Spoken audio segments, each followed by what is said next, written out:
After such a wonderful tale from the Sultan of the Mast's wife, he was kind enough to provide me a ship with a crew. Everyone thought that I was mad, but I did want to find the continent of Unclarctica. I had heard of a race of penguin folk, Pangosians I believe they're called. They live there. I was interested in learning more about them. Once we docked, I tried to convince the crew to come with me. They refused. I understood. I'm sure that they weren't too keen on such a temperature change. Besides, I saw a few Pangosians on the coast anyway. I tried to talk to some of the Pangosians, but there was a bit of a language barrier. After attempting to talk to so many Pangosians, I was ready to give up. Until night fell. The tribe had built a great big bonfire in the middle of the village, where the Pangosians communed. I was in for an unexpected treat. As the night progressed, they started to play some music, and they started dancing. I noticed the dance was very specific, like it was telling a story. I decided I would do my best to transcribe it. There was a tribe of Pangosians that had a human among them. His name was Ulterion. He would have frequent walks through the village, greeting all the Pangosian tribespeople. Hey there, Mr. Quackers.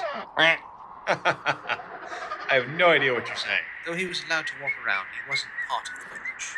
He was their prisoner. The tribe was dealing with a sea demon that kept eating their people, so they captured Ulterion as a sacrifice instead. They were keeping him until then, but that's a story for a different day. Anyway, Ulterion did have one friend. It was a little Pangosian girl that he named Chatter. Chatter was an interesting little girl due to her ability to understand and speak common upon first meeting Ulterion. Ulterion would have long chats with Chatter, mostly Ulterion telling her stories. Did I tell you about the were-octopus pirate? But one night, Ulterion was feeling depressed. What story did he have tonight? Sorry, little one. Not tonight. What's the matter? Other than waiting for my imminent doom, nothing much. Is there anything I can do? Can you grant wishes? Chatter merely stared at a human friend. No? Ulterion sneered. I didn't think you would. Sounds like you could use She of Cold Flippers. Ulterion nodded. Yeah. Ulterion gave Chatter a curious look. What? You've never heard of She of Cold Flippers? A few days ago, I didn't hear of you. Chatter shrugged. Fair enough. It was a few years ago, or so I heard. She of Cold Flippers was born in the village. She was born different from everyone else. Did she have cold flippers? Yes, how did you know? Just a guess. Continue. Anyway, She of Cold Flippers tried to make friends. No, don't come near us with those cold flippers. As she grew older, she discovered she had more than just cold flippers. She of Cold Flippers found that she could affect the environment. Her touch could freeze lakes. She could summon blizzards.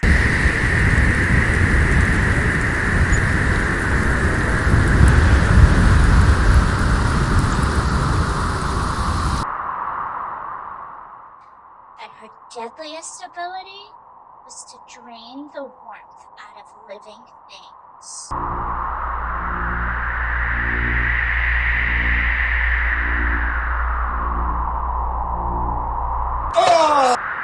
That last ability is what made the others chase her away. I'm so tired of living alone and so tired of these cold flippers. So she went off to live on her own. Ulterion scratched his head.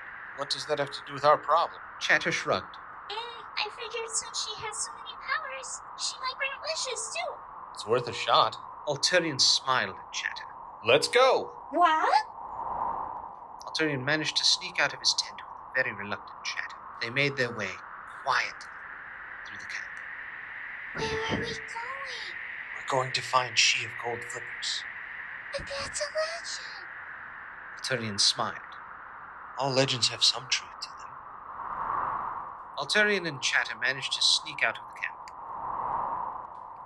And they trekked. And trekked. And trekked. And trekked. Until Chatter said, Where are we going? Ulterion stopped in his tracks and looked at Chatter in panic. What? I thought you were leading me to her. Chatter shrugged. Fine. Let's head back to the village. Ulterion looked around at the white wasteland around him. How do we get back to the village? So Ulterion and Chatter searched for the village. They trekked, and trekked, and trekked, and trekked, until their feet couldn't carry them anymore, and they dropped onto their hindquarters, into the snow. Where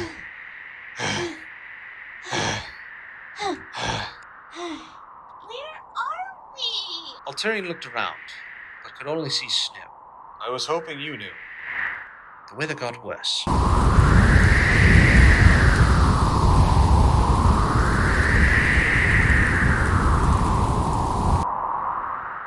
Ulterion and Chatter managed to find an ice cave and huddled together to stay warm, in vain. I'm sorry, little one. Me too. What are you sorry for? Listening to you. The storm eventually subsided. Ulterion and Chatter managed to get some sleep. However, something heard the two loud snorers. Ulterion was in a deep sleep, feeling the warmth of the fire on his face. It felt wonderful. Then he remembered he didn't make a fire. Huh? Ulterion's eyes popped open and he found that he was no longer in an ice cave, but a cottage next to a warm fire. Ulterion? Ulterion turned around to see Chatter staring down at him with a big smile on her face. Good morning. Hey, Ulterion smiled. Ulterion looked around. where are we? Her home. Who's home? Ulterion looked up into the face of the old wrinkly Pangosian. Ah! Ulterion crawled backwards, away towards a wall. Tell her we mean her no harm. The old Pangosian sneered. She knows. Ulterion stared at the old Pangosian in shock. Oh, you speak common. Ulterion. Ulterion looked at Chatter in shock. What? Chatter pointed her flipper at the old Pangosian. It's her. Ulterion looked back and forth from the two Pangosians. What? Realization hit Ulterion. She of cold flippers. She of Cold Flippers made her guests some soup.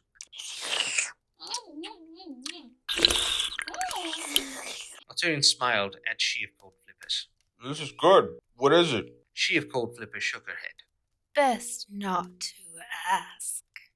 Ulterion stared suspiciously at his soup, then shrugged and went back to eating.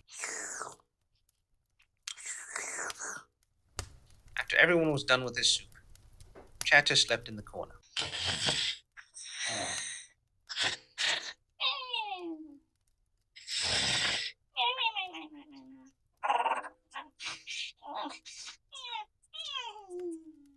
While Ulterion and She of Cold Flippers chatted. Is everything they say true? She of Cold Flippers smirked, placed one of her flippers on Ulterion's hands. Some of it. Ulterion was surprised at how cold the flipper was. Wow, that is cold. Ulterion gave She of Cold Flippers a curious look. How did this happen? She of Cold Flippers shrugged. Ask the gods about that. How can you speak common? Is that because of the gods too? She of Cold Flippers shrugged again. Sure. It's as good as an explanation as anything. Ulterion pointed to Chatter.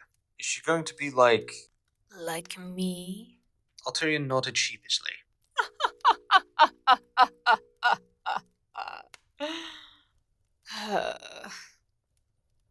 She would only be so lucky. I felt her flippers. They don't feel like mine. But she does possess the lingual. lingual? Yes. Linguals are individuals that can learn different tongues simply by hearing them. That's why Chatter can talk to me. She probably learned it from you. When did you learn common? Oh, that was years ago. Really? Of course. Do you think you're the only visitor to this land? I didn't really choose to come here. No one does. Ulterion sneered. Speaking of getting out of here, do you have anything that will get rid of a sea demon? Sadly, a lot of my powers are rumor and myth. I should have figured. However, Ulterion's ears perked up. I believe I can transport people out of here. Ulterion's eyes widened. Really? Yes, I spent years gathering the materials.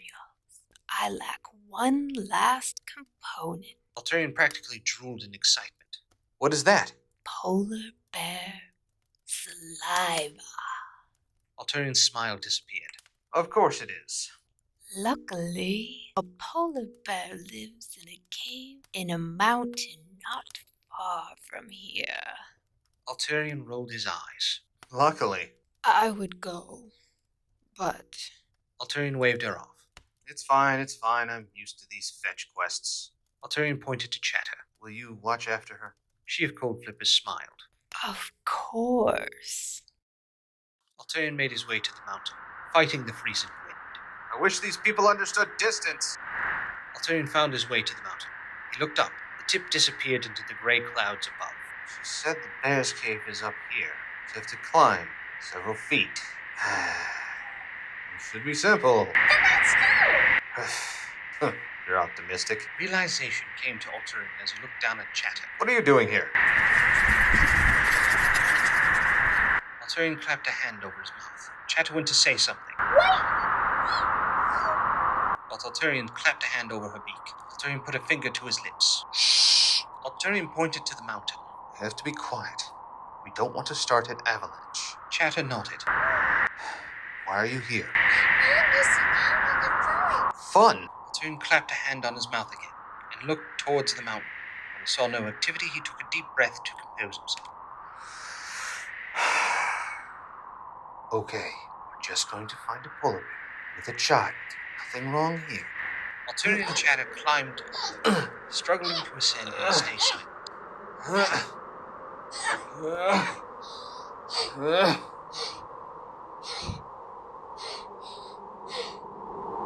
Ulterion and Chatter made their way through the ice cave, very quietly.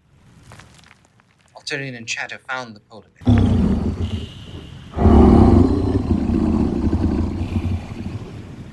Asleep. Ulterion clapped his hand on Chatter's beak. Chatter looked up at him as he put a finger to his lips. Chatter nodded.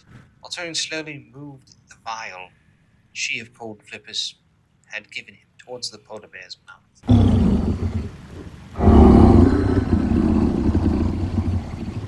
Don't wake up. Don't wake up.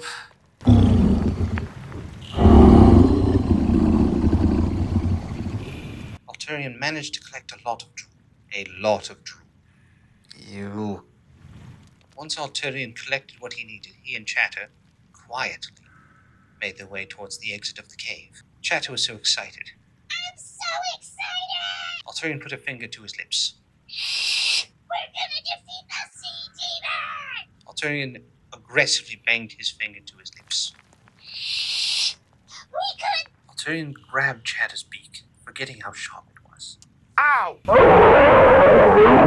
Ulterion froze in horror as he heard the polar bear waking up. Damn! Ulterion had picked up Chatter and started running. Ulterion looked back to see the polar bear gaining. Ah! Ulterion picked up his pace. Ulterion ran out of the cave and just barely stopped Whoa! before going over the edge. Ulterion looked down, then back to the cave where the bear was still charging towards him.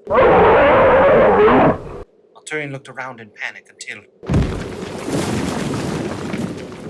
he noticed some rocks falling from above. He had formed a plan he hated. He looked down at Chatter. Do you trust me? Chatter gave him a curious look. Yes? Ulterion nodded. Good enough. Ulterion raised his head to the sky and let out a scream. Ah! The polar bear was almost upon Ulterion and Chatter and was just about to pounce when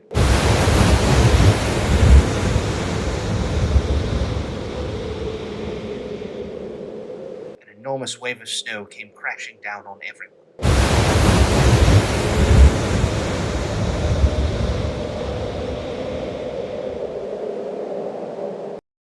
A few moments passed. Ulterion climbed out of the snow. Quite a ride. Wasn't it, Chatter? Upon only hearing silence and not seeing his friend, Ulterion looked around more frantically. Chatter? Ulterion saw one of Chatter's flippers sticking out of the pile of snow. Chatter? Ulterion frantically dug through the snow.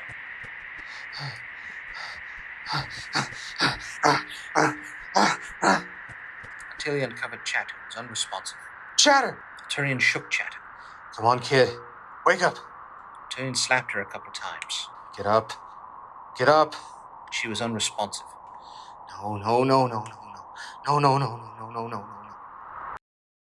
She of Cold Flippers was mixing some items together.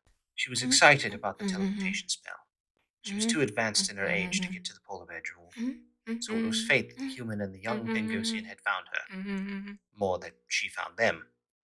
In her excitement, she had not noticed that Chatter had sneaked away, leaving a double made of blankets and pillows.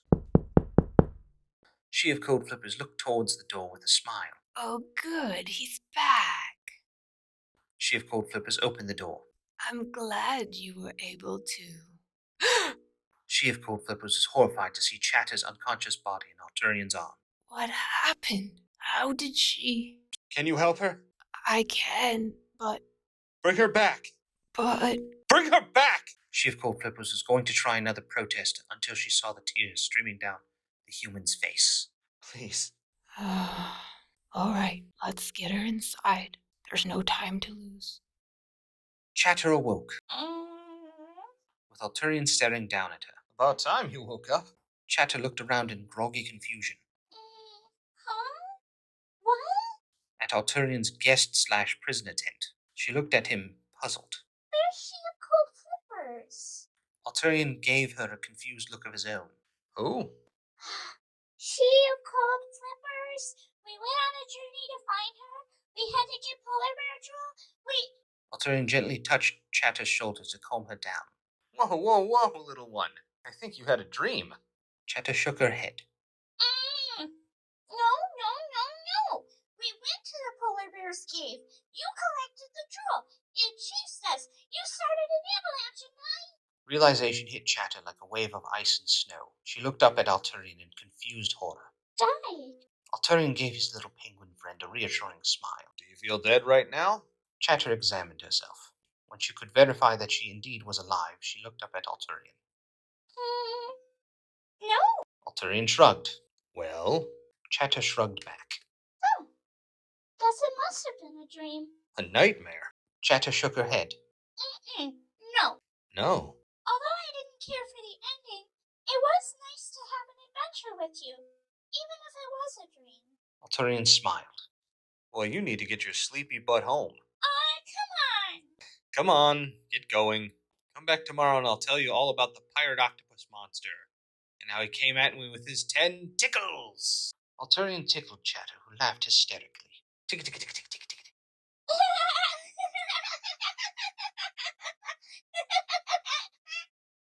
Torkel waved to Chatter as she left. Ulterion turned around to find himself facing She of Cold Flippers. Ah! Do you think you were believed? Ulterion composed himself. How did you get in here?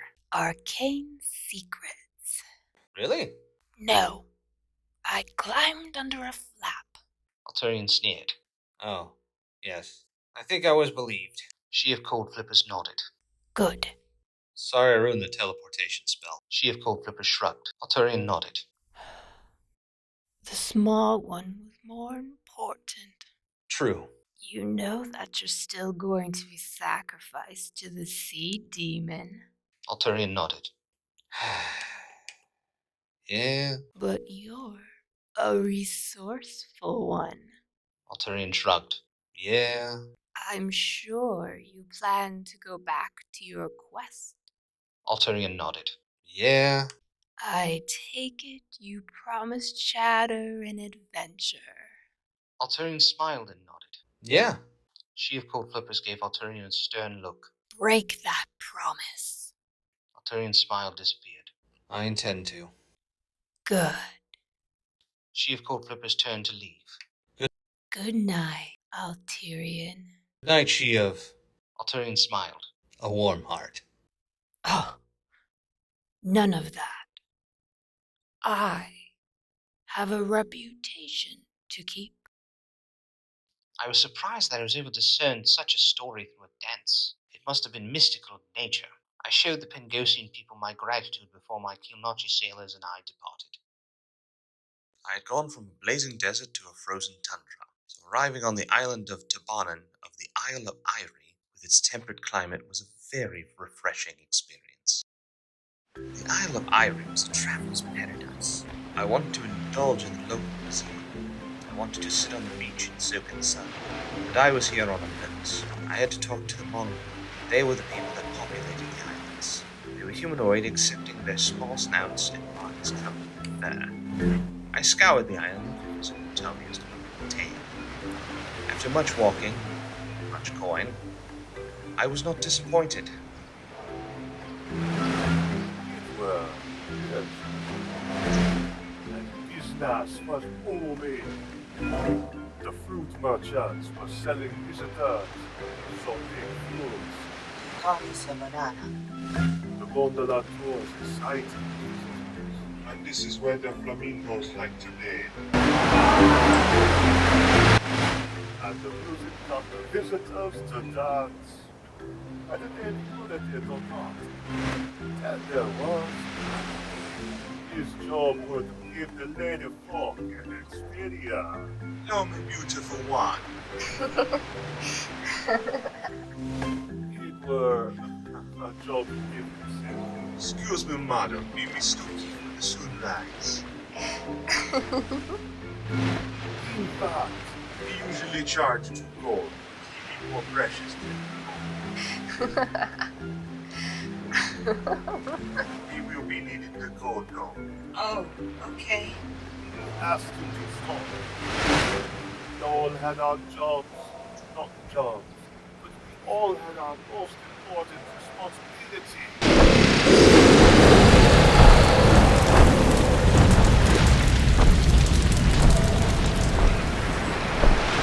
It was to fight the dragons. Dragons hate us Mongoo. Of course, we don't care much for them. Probably have something to do with us not being affected by their breath.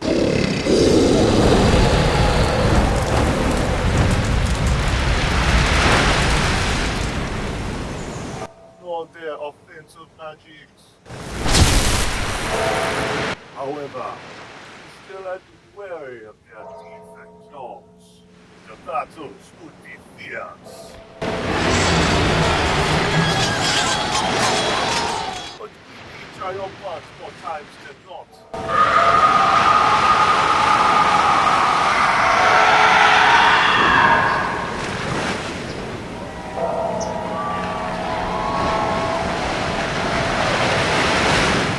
We know that dragon teeth sound rather really important.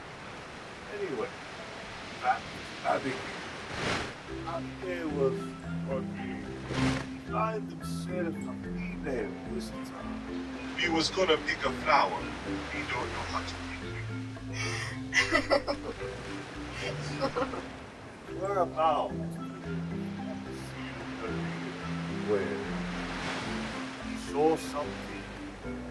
Well, someone. She wore a nail silver chain hair. No, silver hair. Blue eyes, sky, area, fierce intensity. Abigail's lions, still the throat, and the Mongoo love of words and joy. Huh? What? The giant was annoyed with Abigail. Understandably, Aren't I a flower? Abigail noted. What really looking at the girl? Right. We are a flower. We are very pretty. That's it. We have to do something. You go ahead. We'll meet you there. Abigail walked off. Meet you where? Area, a pale leader, had been sent to the Isle of Iree. Hunt down the quality. So Ulterion and murdered many of the fellow riders. Aelia sought justice. With revenge, she was a determined warrior.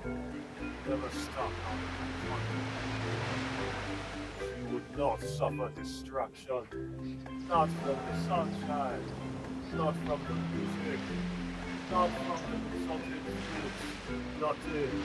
You found Especially not some Mongoo lover boy.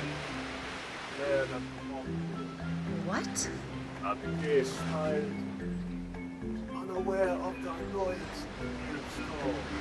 looking for a good time and a chance to take that armor off? Here be me. Aelia looked Abigail up and down. She stared into his eyes, betraying no emotion. After a moment or two, she turned, walked away. Abigail was taken aback. He was confused. He was hurt. He was in love. Hold on there. Aelia searched amongst the Mongoo visitors. Superior Golf, the master of disguise. Aelia was looking at the corner. Wait. She knew the Mongoo idiot to make her life easier. We didn't catch your name. I didn't throw it. Aelia stormed off again. You can do this, Abigail. If you want. You know it. Abigail ran after to his right. Aelia made her way. Found the door. Tried to get someone. Anyone. Potential. Excuse me. Can I ask you? Could you answer? No one stopped but him. Ugh. Aelia saw the Mongoo another woman out of the tree. Aelia stomped off for Abigail to get her back. Abigail lost her in the crowd. But he would not leave her. Aelia found an old fruit seller woman. Excuse me, miss. The old fruit seller smiled at the elf. What you need, darling? I need some information. The old fruit seller smiled wide-eyed. You gonna buy some fruit? No. The old fruit seller smile disappeared. Then we got no information. Aelia rolled her eyes. Fine. I'll take the... Aelia pointed to a crate of fruit. What are those? Those be dates. I'll take some of those. Old fruit seller gathered the cage. That then Aelia's hand, while Aelia dropped the pointed. The old fruit seller smiled. What you need to know, sweetie? Have you seen a dragon around here? Old fruit seller paused for a moment, then shook her head. Look, The old fruit seller smiled wider. have a good day, sweetie. Aelia stared. Thanks. Looking for dragons there. Aelia turned around to see another boy. Nonchalance. You might know something about a dragon. What do you know? Abigail shook his head. Oh, no. Information ain't free. Fine. What's your price? Abigail smiled and One day. Enough. I'm not indulging your silly little game. I'm here to work. Don't flatter yourself. You're talking about the fruit you just bought. Aelia shook her head. She grabbed a dish and threw it at Abigail and smiled. The Mongoo lover boy contemplated concern. Uh-oh. You almost smiled. You can't be having that. Aelia wiped a smile from her face. Then daggers at Abigail. Aelia wiped a smile from her face. Then daggers at Abigail. The dragon? People don't. It's always business. Abigail pointed a thumb over her shoulder. We killed one a few days ago. Its carcass not too far from your boutiques. Take me to it. Abigail led Aelia to the dragon office that was sprouting up. Abigail looked at Aelia, impressed. You ain't bothered by the smell? This is not my first dead dragon. You be full of surprises. In fact, we noticed you ain't got no Elven accent. You're not very observant. And Abigail shook. I spent a lot of time in Padrone. Abigail nodded. Makes sense, me guess. Anyway, it's the dragon you looking for. Ilya shook her head with a frown. No, was a red dragon. I'm looking for a black dragon. Ilya looked down the road. Damn! I was hoping my mission was complete. Looks like I'll have to get a room at the hotel. Oh no. Don't want to be dropped in paradise. Ilya sneered at Abigail. Not finishing my mission is hell to me. Abigail put his hands up defensively. All right. Don't take me head on. Abigail gave her a smile. As long as you reassure her. Tell you what. Why don't you go to the hotel? While you get in your room, maybe get information back to Brad. Ilya sneered. Let me guess, you'll do it for a date. Abigail smiled widened.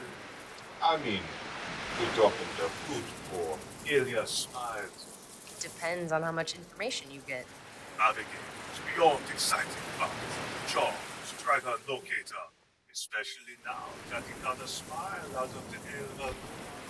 Abigail placed his hand over his heart as he made on bed. He swore to find the dragon in the most expedient manner. Just go. Abigail ran off. On the way, Ilya could not help but laugh. As the Mongoo lover boy started to grow on her. Abigail searched the island until night fell, and Abigail didn't find much in the way of dragons. He did find some flowers. Abigail made his way to Ilya's hotel to give the love of his life the flowers, until he saw the other love of his life. Abigail was walking on the beach until he heard splashing.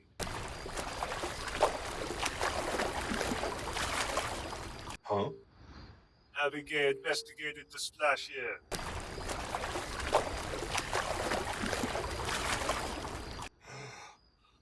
As you saw, a naked Drautina splashing around in the ocean water.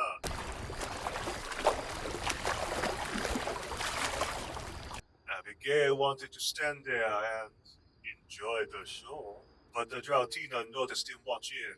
Can I help you? Abigail panicked. He had to convince this woman he won't be a no pervert. Which he was. He was, worried. The Drautina looked confused. Worried? Abigail scrambled to think of something. Yes, because there's an illness in the water. The Drautina looked around at the water. Illness? It could really hurt your skin. Oh, no. The Drautina stood up from the water, and Abigail felt his heart jump into his throat.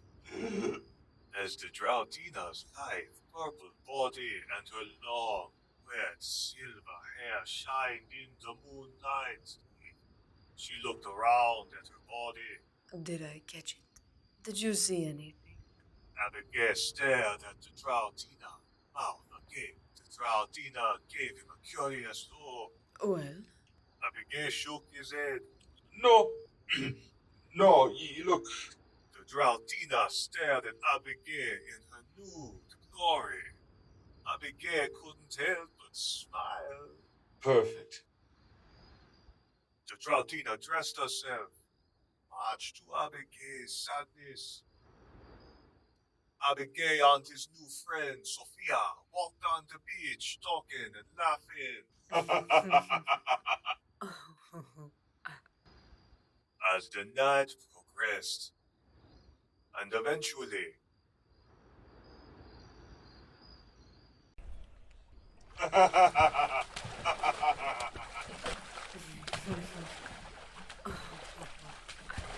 they ended up back in the water with their clothes on.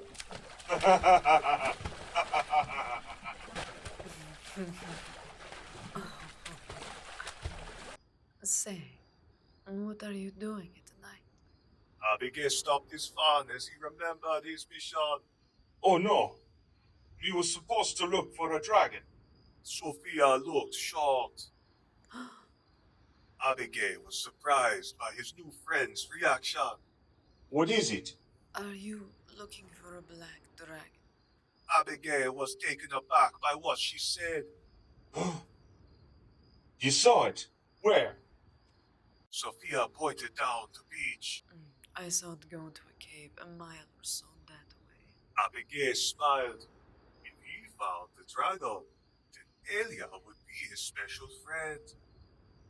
And if he let her know that Sophia lead the way, maybe he could have two special friends. Abigail grabbed Sophia's hand. Come on, let's go. And practically dragged the Drautina behind him. Abigail and Sophia found their way through the cave. Abigail looked around but seemed disappointed. Are you sure it's within here? Sophia shrugged. I thought I saw it come in here.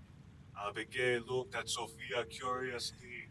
Are you sure you saw a black dragon? Sophia shrugged again. I don't know. A sly smile crossed Sophia's face. Did it look? Sophia started to change. Sophia's body grew. Her arms and legs grew into giant scaly legs, ended in massive sharp talons.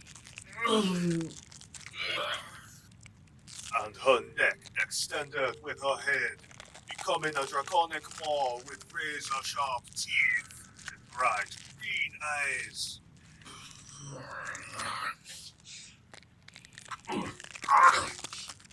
Her screams turned into a roar.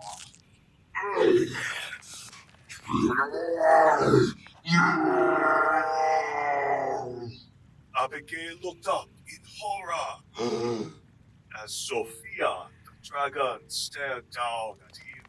Like this.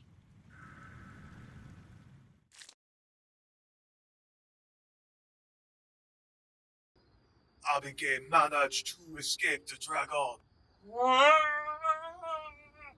and ran away and screaming like a little girl.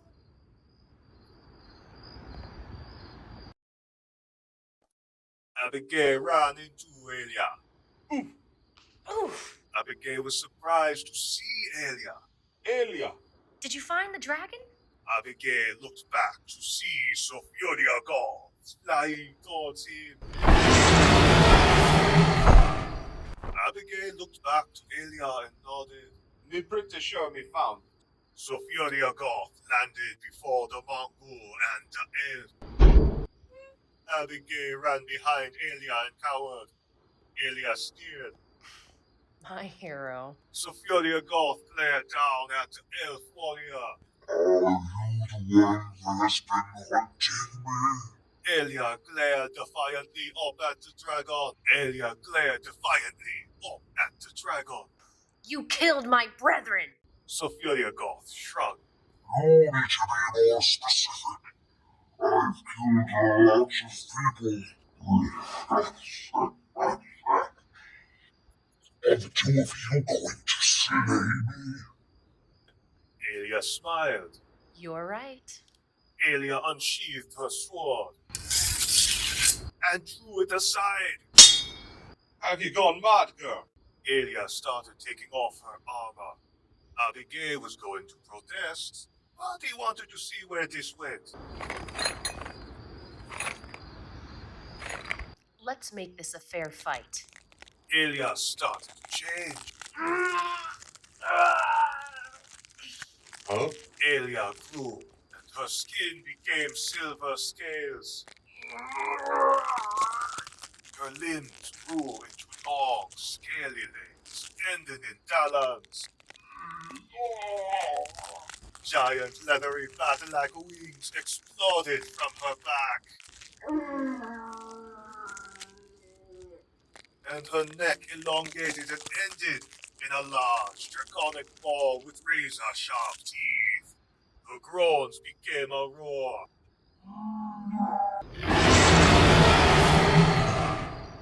Standing between the black dragon and Abigail was a silver dragon.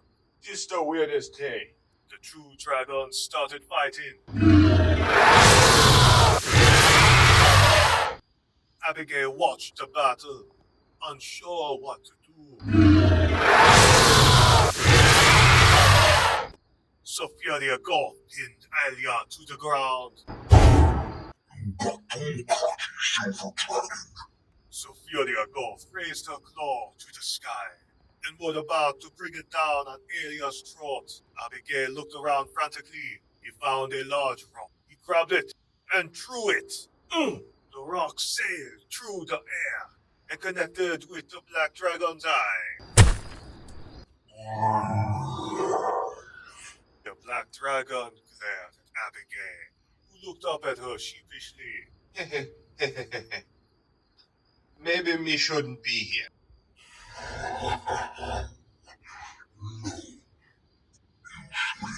Sophia the Goth unleashed a stream of acid at the Mongoo, covering him in the burning liquid.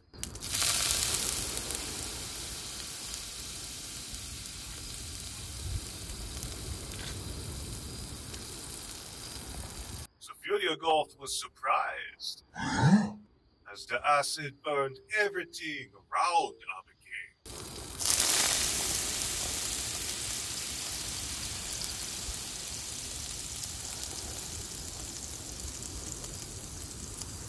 But all it did to Abigail was melt his fur and cool.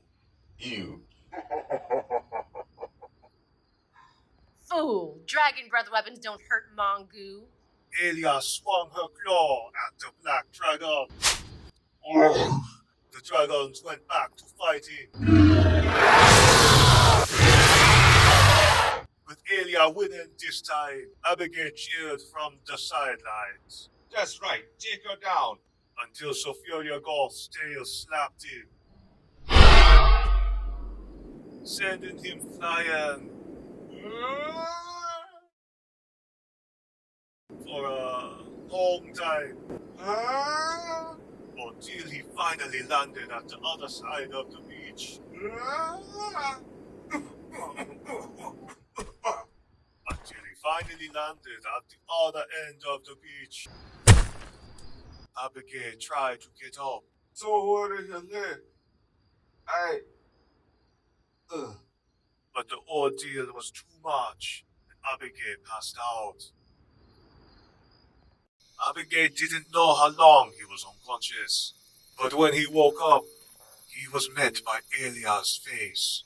In her elf form, not dragon. Abigail? She smiled as Abigail's eyes opened. Oh, good, you're all right. Abigail winced as he tried to move. Mostly. Alia shook her head in disbelief. To be honest, I expected you to run away. To be honest, I should have. I appreciate you. Alia started leaning toward Abigail for a kiss. Abigail was about to return it, when he remembered that she was a dragon. Abigail stopped Alia by putting a finger to her lips. Ye be nice and all, but me think we be moving too fast. What? Abigail shook Alia's hand vigorously. It was great making a new friend. Best of luck on your future journeys. With that, Abigail walked off. Alia stared after her Mongoo lover boy in shock. Jerk! It was a very interesting story that made me laugh. I thanked my storyteller with more gold than they were worth, to be honest.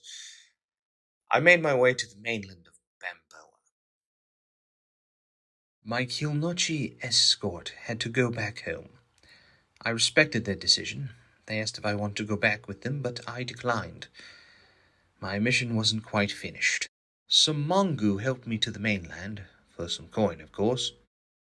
They told me about a city of gold that was home to a race of bird people known as the Macawya. I had to find out for myself. I struggled to find my way through the jungle, and thought I was going to be something's lunch.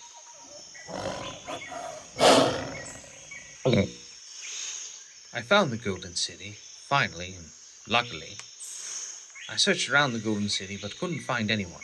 I thought I had missed out on this civilization.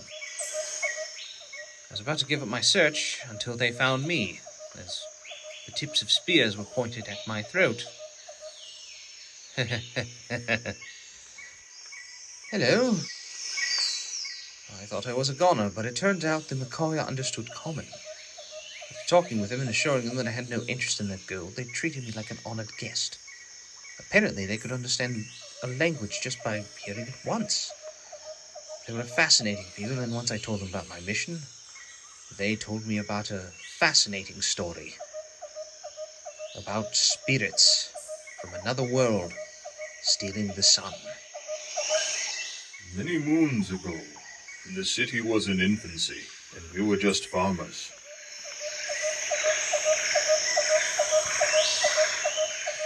It was a day like any other, where all worked in the hot sun. Our people gathered the crops and cared for the animals before the slaughter. Until...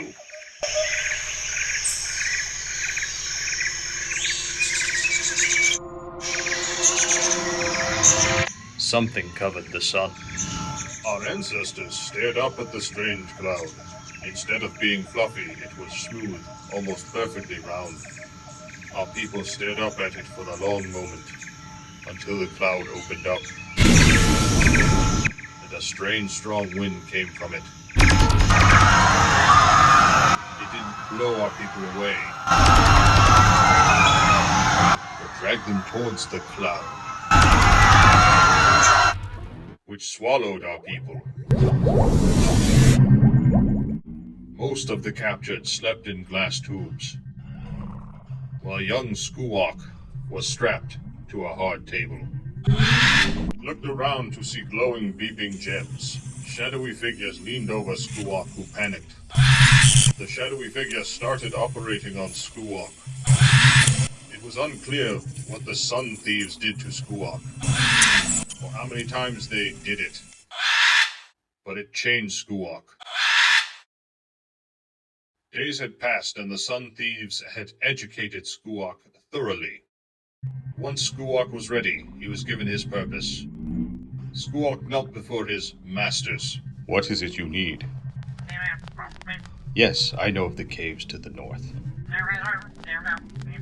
There is a yellow rock inside of them. What does that have to do with my people? You want us to mine the yellow rock? For what purpose? Skuwok winced as his masters berated him. I am sorry to overstep my bounds. If we mine your yellow rock, can we have our son back? Skuwok was met with silence for several minutes before he received his answer. Thank you. Skuwok and the other captured Macawya were sent down. Skuwok told his people what the masters had told him. Attention, everyone. We have a way to get our son back. The people cheered.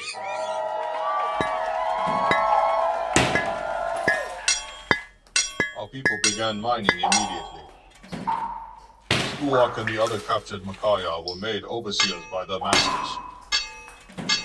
The work was grueling, and the miners were starting to drop.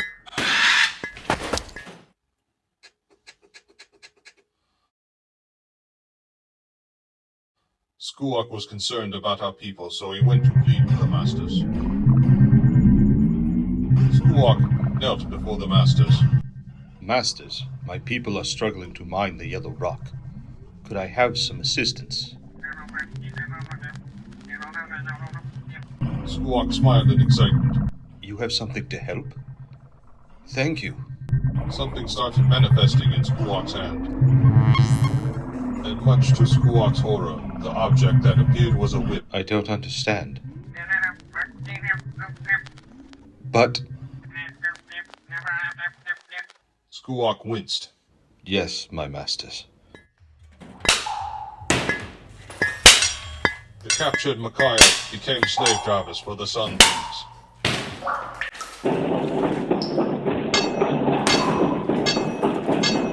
The whole Macawya was pushing a mining cart.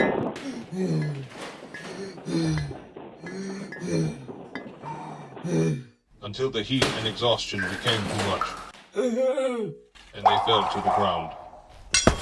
The old Macawya looked up to see Skuak standing over them. Skuak's gaze went from the whip he was carrying to the old Macawya and back several times. The old Macawya stared up, pleading. Skuak dropped his whip to the ground. The old Macawya stared up at Skuak in gratitude and confusion. Skuak turned and walked away. Skuak knelt before the masters. Masters, I implore you, please give my people breaks. But they are dying. Skuak winced from the masters yelling at him. If my people die, they can't mine your yellow rock. Skuak turned his head expecting to be reprimanded. Huh? But his masters seemed to calm themselves. Our people are almost done? Skuak smiled. That's wonderful, thank you. A few days passed. The Macawya had collected tons and tons of the yellow rock. On this day, the Macawya were mining when the mine started to cave in. Skuak saw a rock about to drop on a female Macawya. I'll save you. Skuak ran towards the female Macawya. The two Macawya slave drivers tackled him and carried him out of the mine. Wait, let go of me. I have to help. No! Don't risk your life! The peasants aren't worth it. Skuak looked at his fellow Macawya. Peasants? As Skuak was brought out of the mine, he watched in horror and sadness as the large rock fell on the Macawya woman he was trying to save. No! Later that night, Skuak knelt before the collapsed mine. Sobbing, he looked up towards the cloud of the masters. He clenched his fists and beak in rage. I'm putting a stop to this. Skuak would gather with other Macawya in secret to teach them the secrets of the Sun Thieves. The masters had the Macawya mining another mountain for yellow rock. When the mining activities were done for the day, they would sneak off with Skuak. Come on. Come on. Where they would make weapons out of the yellow rock. And they trained with their yellow rock weapons until they were ready. The day came. Skuak made his way to the cloud to report to his masters as he felt the summoning wind start to take him into the cloud. Now! Skuak's warriors charged towards the summoning wind and were brought up with Skuak. When Skuak and his warriors entered the cloud, surprising the masters as the warriors started destroying everything. From outside the cloud, the Macawya on the ground watched in shock and awe. Skuak and his warriors continued to lay siege on the home of the Sun Thieves. As the cloud began shaking, Skuak addressed his warriors. Go. Get out. The warriors gave Skuak confused and pleading looks. You've done enough. Now. Skuak slammed his fist on a glowing jewel. Go. The floor of the cloud opened up, and the summoning wind brought the Macawya warriors down. The summoning wind placed the Macawya warriors to the ground. Back on the cloud, Skuak stood over one of his masters. It was the first time he got a good look at one of them. The master was a skinny creature with a large head and large black eyes. Its skin was gray and thin, and it had no nose. It waved its hands at Skuak in the universal sign of "Don't hurt." I'll see to it that you never subjugate anyone ever again. Skuak grabbed a strange stick and pulled it, much to the Sun Thief's horror. The cloud suddenly flew off, revealing the sun, which made the Macawya people cheer, as they could once again feel the rays of the sun. Days passed as the Macawya waited for their savior to return, but there was no sign of their hero's return. The Macawya people had mined much of the yellow rock for the Sun Thieves, but since they were gone, they decided to build a city to honor their hero, and it was called Unclarctica. This was to commemorate the man who brought back the sun. Beautiful story that explained the origins of such a beautiful city. It was unbelievable. I was fascinated to hear about the creatures from another world. This book was going to be great, but there were still more stories to find. The Macawya had told me of a tribe of small cat people who lived further in the jungle. They were known as the Pymgy, and they had weapons that were nothing like anyone had ever seen. I was excited to meet them, so I bid the Macawya people goodbye and went on my way. I potentially made a decision that I would regret. In my haste to find the Pymgy, I forgot to ask for an escort. So now I'm alone in this jungle. I will continue my journey, and hopefully not become something supper. I did not meet a Pymgy, but I did meet a jaguar. I don't know how I was able to get ahead of the beast, but I knew I couldn't keep it up for long. I was nearing my last breath, and my energy reserves were depleted.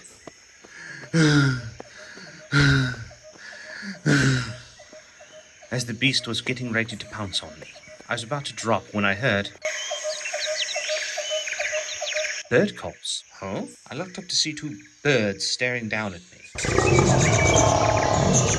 These birds turned their attention to my attacker. The birds opened their mouths and spit darts at the jaguar as it was about to pounce on me.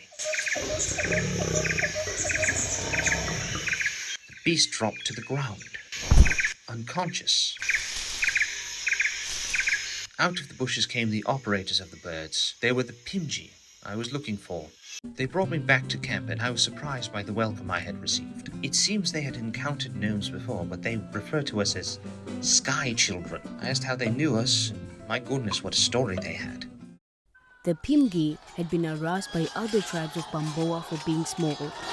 Goblins, kobolds, hobgoblins, bugbears, ogres and trolls all attacked the Pymgy people, but the Pymgy had claws and tenacity, which was enough to chase off their enemies. The Pymgy people were celebrating their latest victory, but unbeknownst to them, a new member of the tribe would be born that would change everything. Pesman looked down at his wife with pride as Owaka held their baby son. He looks beautiful and strong. Owaka smiled up to her husband. That he is, just like his father. Pesman looked down at his wife with concern. What is wrong, my love? Owaka stared up at her husband with tears in her eye. Our baby has no clothes. Unfortunately for Pesman and Owaka, it was the job of the tribe to name the newborns. They were not happy about the little one's lack of clothes, so the child was named Aziko Inzi por shame, which mean no clothes much, shame. Pesman and Owaka were not happy about the designation. And poor little Shame, that was what everyone shortened his name to, much to his chagrin, would spend most of his time by himself. To occupy time, he would make little wooden creations. One day, he was whittling a big stick when Ukutelela walked up to him. Hello, Shame. Do you need something, Ukudelela?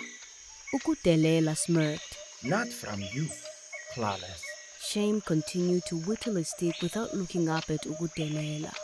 Glad I could help. Ukutelela ignored his pleading sarcasm. Father took me hunting today. Shame continued to whittle, trying to ignore Ukutelela. Although he did grip the stick tighter. Good for you. It was great. Maybe someday you'll get the feeling of sinking your claws into... Ukutelela feigns empathy. Oh, right. You don't have claws. Shame rolled his eyes as he continued his whittling. Clever. Ukutelela was getting annoyed by not getting the attention he sought. A sly smile crossed his face as he thought of a fun game. It's a shame you don't have claws. Shame. Ukutelela extended his claws. You could do amazing things. And swiped at Shame's stick. Like this. Cutting the stick in half, Shame held what was left of his ruined steak with sadness. You're very impressive, Ukudelela. That's nothing. Think fast! Ukudelela swiped at Shame. Coming within inches of his face, Shame stepped back. Hey! Ukutelela took another swipe. Again, just barely missing Shame's face. Stop! Ukutelela shrugged as he feigned innocence. What? Before taking another swipe at Shame, Ukutelela kept swinging his claws at Shame, while Shame dodged. Come on, Kudelela. But I'm not touching you. You need to stop. You need to stop. Stop. Stop. Or I will... Or what? Rage welled up in Shame. As his grip tightened on what was left of his stick, before he knew what he was doing, before he could stop himself, he raised his stick into the air and plunged the stick into Ukutelela's eye. Shame stared at Ukutelela in horror as he realized what he had just done. Oh, Kudelela, I am so sorry. But Shame was interrupted by Ukutelela's screams of horror and pain.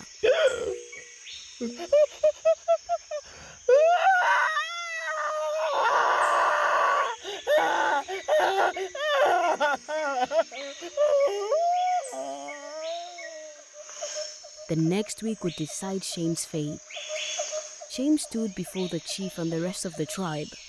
Everyone looked angry, but especially the chief, because he was Ukutelela's father. Shame was the proper name to give you. You almost blinded my son. The chief gestured towards Ukutelela, who glared angrily at Shame with his good eye. A crude eye patch covered his wounded eye. The chief turned his attention back to Shame. What do you have to say for yourself? Silence! I should have been executed, but since I have been close to your family, I do not have the heart to put you to death. Thank you, sir. Silence! Shame averted his eyes. You have shown that you are a danger to our people despite your lack of powers, and I cannot have you bringing harm to anyone else. Shame looked pleadingly. But I... Silence! Once again, Shame averted his eyes. Your punishment is banishment. You can't... Silence! Your son! I said silence. I will change your sentence to an execution. Shame looked to his parents. Mother! Father! Help me! Much to Shame's disappointment, his parents turned to look away from him. The chief pointed towards the jungle. Now leave, and then this tribe no more shame at your presence.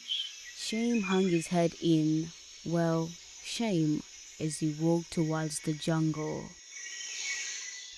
Shame walked through the jungle with his head held low. As the day turned to night, Shame sat in the middle of a jungle clearing.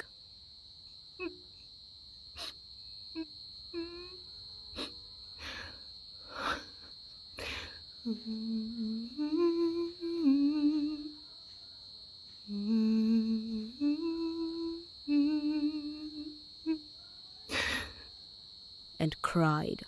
Shame looked up towards the night sky. I wish they gave me the execution option.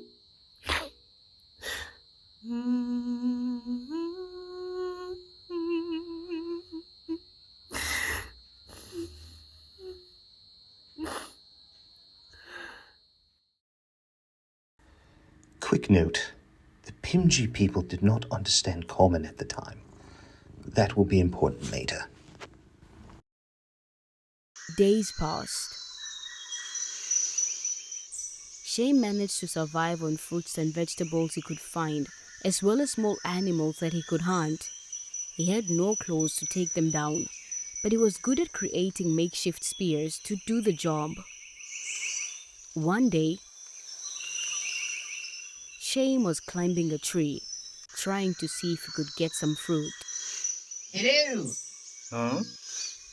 Shame continued to climb the tree, and when he reached the top, he didn't find fruit, but a sky child in some sort of net. Good day, sir. Rupert tried to look at his guest, as best as he could, swinging in his net. Oh, Batum, I was wondering. Rupert waited for the net to stop swinging around so he could face Shame. If you could, possibly, help me down. Shame stared at the strange creature curiously, for he had no idea what it said.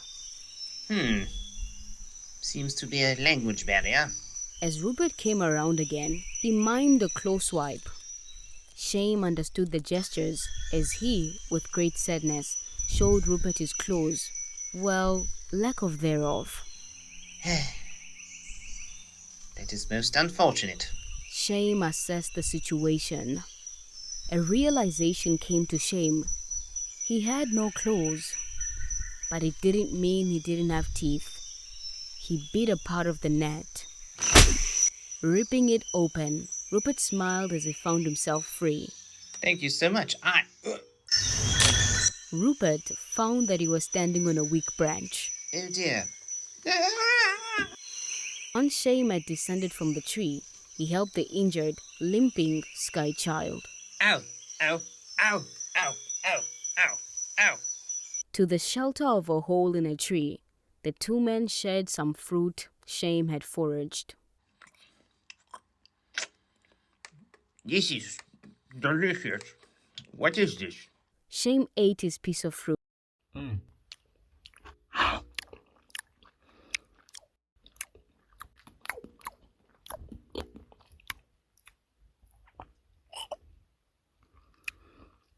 Staring at Rupert blankly, Rupert nodded as he swallowed. Right, the language barrier. Rupert smiled. It's all right, I talk enough for the both of us. Shame smiled nervously as he had no idea what the sky child was saying. As the days went by, the two men learned much from each other. Rupert taught Shame how to speak and read Common.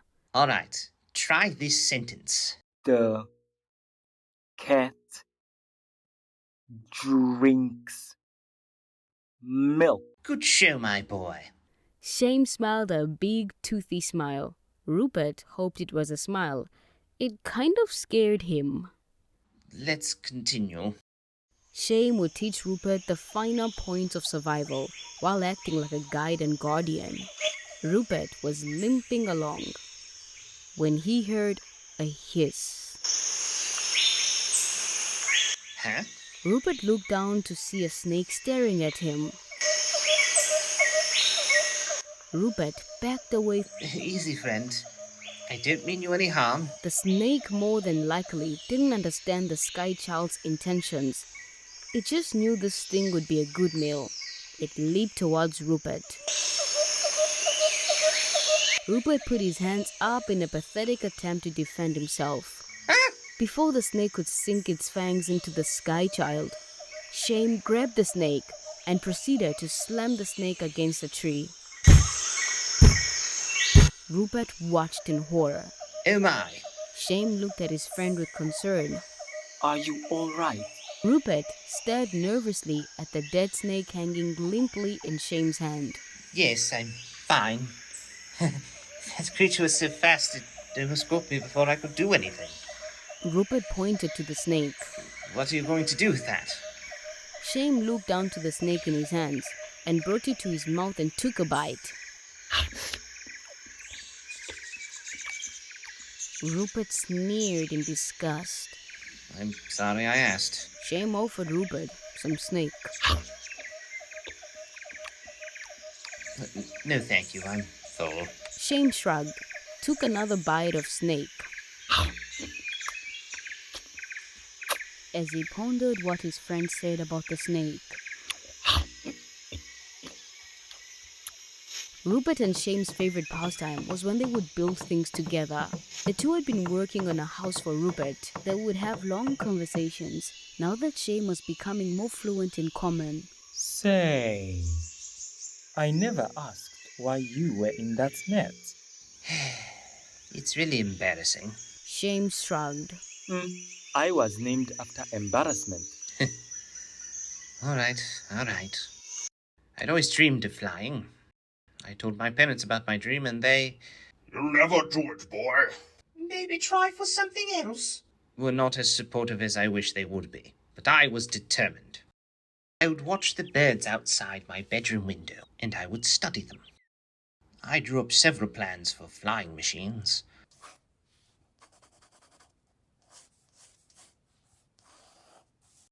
But I couldn't find a good design.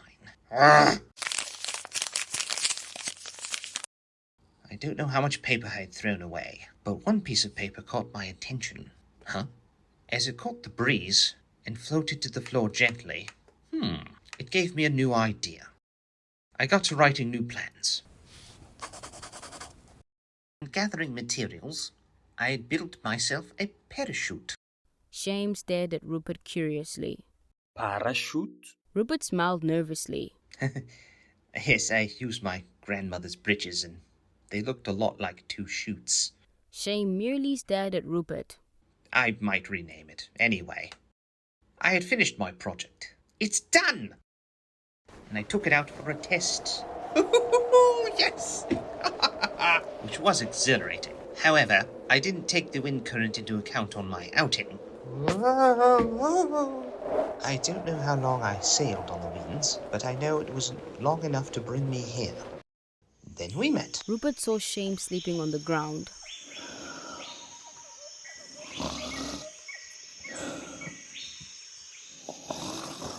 I love to keep my audience riveted. More days passed. And Shame learned so much from his friend, he started building what he called his better claws. Shame had remembered the incident with the snake. He was inspired to build the snake bite. The snake bite consisted of a handle that went around Shame's knuckles, a small leather strap stamped from the middle with tiny barbs sticking out of it. The barbs were dipped in poison. Rupert and Shame were walking through the jungle looking for material for Rupert's home when they noticed a bird. Rupert smiled. The fauna here is so beautiful. A white semi-solid substance splurred on Rupert's shoulder. Oh, the creature spit on me. Shame looked at Rupert nervously. I don't think that's spit. Please let me pretend it's spit.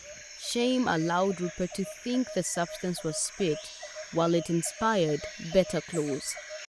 Shame built the bird spit. It was essentially a mechanical bird puppet with a hidden blowgun that fired poisonous darts. After a few days of diligent construction, Rupert's house was finished. Hooray! And the two friends celebrated with a feast.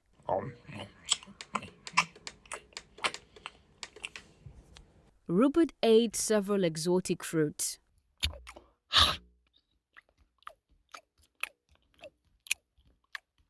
While Shame ate meat from animals Rupert didn't know about, or want to know about. Enjoying yourself? Shame merely nodded. Shame noticed the utensil Rupert was using. Shame pointed to Rupert's utensils. What is that? Rupert looked down at his utensil. This? Shame nodded. Yes, it is not a fork. It is not a spoon. I developed it myself. I enjoy food so much. I was tired of it slipping off my fork or spilling off my spoon, so I made something that combined the strengths of both. I called it a spork. Fascinating. A mercurial smile crossed Rupert's face. Do you know what my favorite feature of this utensil is? No. A big glob of fruit had splattered against Shame's forehead. Rupert had used his spork as a tiny capsule to launch the piece of fruit at his friend's head. That's... Rupert had amused himself until he caught Shame staring at him. Sorry, my friend. I was trying to bring some mirth. Shame stared at Rupert for a few seconds, which felt longer to Rupert, until Shame smirked. It was a good ruse, my friend. That's good. I thought I had... Rupert was interrupted by a clump of fruit hitting him in the face. You got something on your face. Both friends broke into laughter.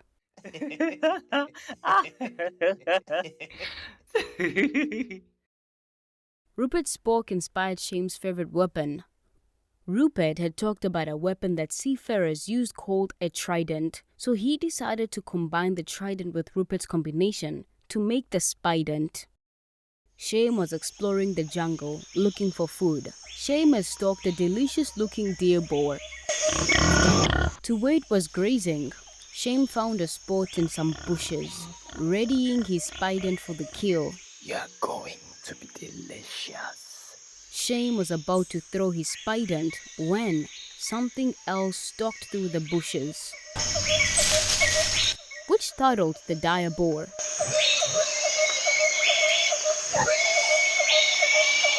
No! The dire boar ended up running off.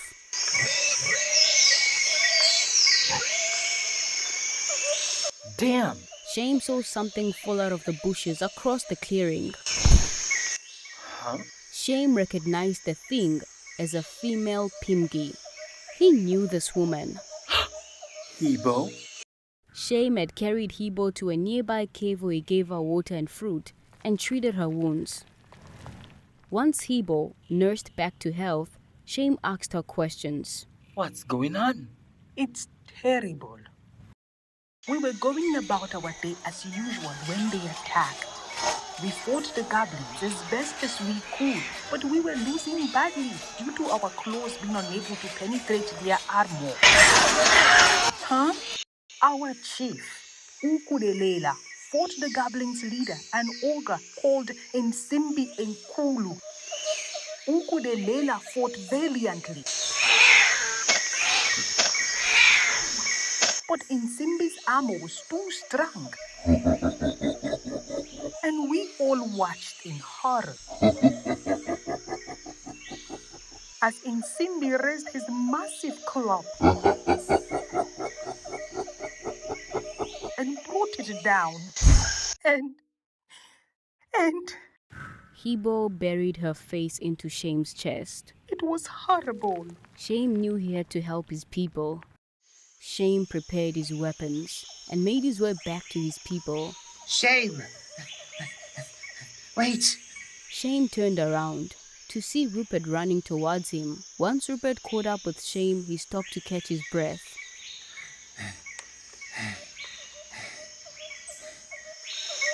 Once Rupert caught his breath a few moments later, he addressed his friend. You should really slow down. You're a hard man to catch up with. I cannot stay. I must protect my people. Protect your people? The same people who banished you? They need my help. So? They are my family. You're my family. Shame was taken back by what Rupert said and the tears forming in his eyes. Rupert, Rupert turned away and waved Shame off. No, don't. I understand. I was being selfish. I just don't want you to die for people who would let you die. Shame smirked. I will always consider you family.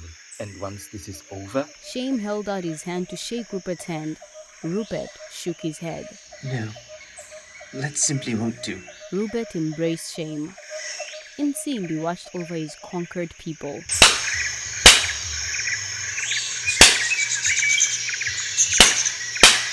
As his goblins wiped their Pymgy as they toiled in the dirt.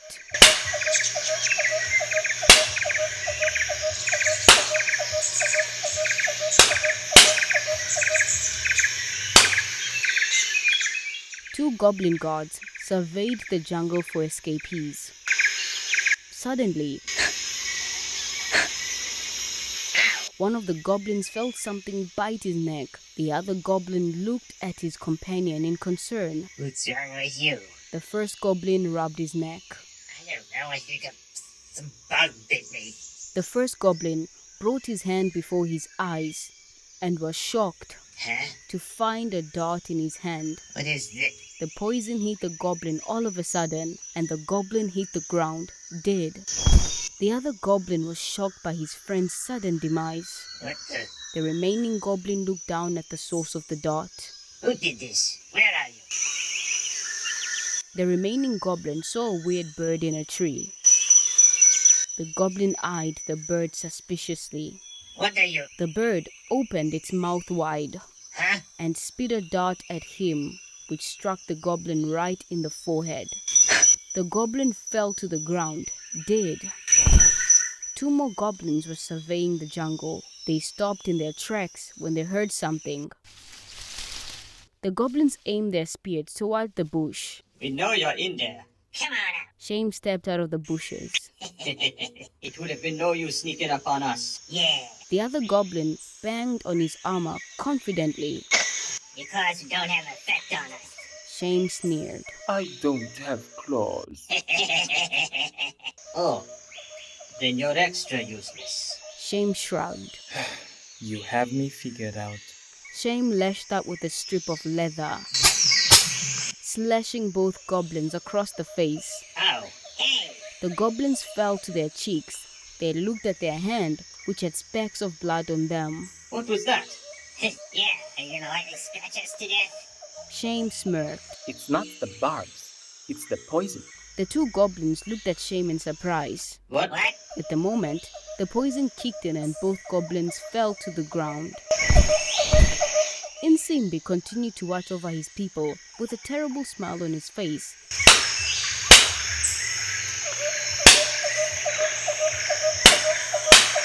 Insimbi! Insimbi turned to look who called him out. Insimbi found himself staring at a Pymgy holding up 2 dead goblins. I challenge you to single combat. Shame threw the 2 dead goblins to the ground. What say you? Insimbi sneered. Who dares kill my men and challenge me? Shame slammed his fist against the chest. I am Aziko Izinzipo Shame. This is my tribe. I know who I am crushing. Shame and Insimbi faced each other in a circle made of Pymgy and goblins. Insimbi stared at Shame with a quirky smirk as he saw Shame brandishing his spident. What are you going to do with that? Shame gave Insimbi a fierce look. This! Shame charged towards the poison bottom of the spident and stabbed it into the ground, perplexing Insimbi. As the spident stood in the ground, Shame grabbed a rock and put it in the scope, pulled it back. Insimbi watched this in confusion. Shame let go of the spident. The rock sailed through the air. And before Insimbi could understand what was going on, the rock struck him in the face. Insimbi glared at Shame with rage through a face covered in cuts and bruises.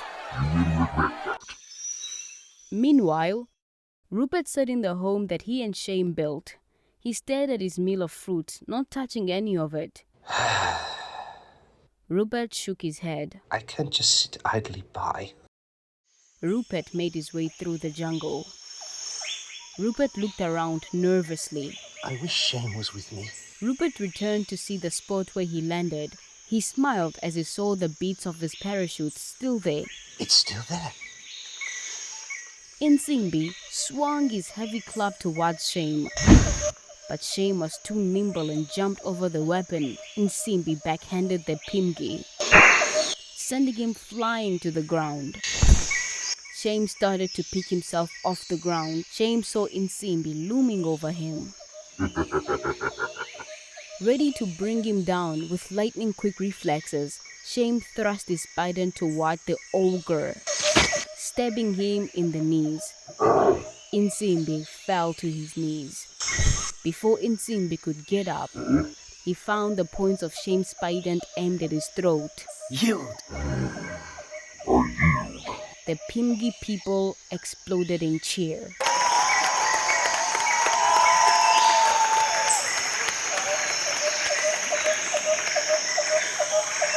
Now leave here and never return. Insimbi gave Shame a solemn look. Honor would force me to do as told. A malicious smile crossed Nsimbi's face. Unfortunately for you, Several goblins grabbed Shame and held him back. One of them snatched the spider from his hands. Huh? What? I don't listen to order. Nsimbi stood up and readied his club to bring it down on Shame. Any last words? Shame was scared until he saw something behind Nsimbi. Shame smiled. Yes, look behind you. I've caught the tribe being so gullible, boy. Shame shrugged. Suit yourself. Nsimbi's curiosity got the better of him. Nsimbi turned around and was surprised to see a little man flying at him on a giant sheet. Surprise! Rupert's feet connected with the ogre's eyes. Nsimbi stumbled backward. The goblin with the spider saw his leader was about to fall on him. Oh no! The goblin ran off as Nsimbi fell on the spider, impaling himself and dying. Poor Rupert bounced across the ground. Oh! Ow! Oh! Ow! Oh! Oh! Before he was stopped by a tree. Oof! Rupert! Rupert shrugged off his goblin captors. They too were shocked over their leader's death to stop him and ran to his friend. Are you okay? Rupert laid on the ground moaning in pain. Oh, I've been better. As Shame helped Rupert on his feet, they found themselves surrounded by goblins. You may have killed Nsimbi, but we'll still outnumber you. Huh? The goblins turned around to see that they were surrounded by Pymgy. I think you need to learn to count, my friend. The Pymgy chased the goblins into the jungle.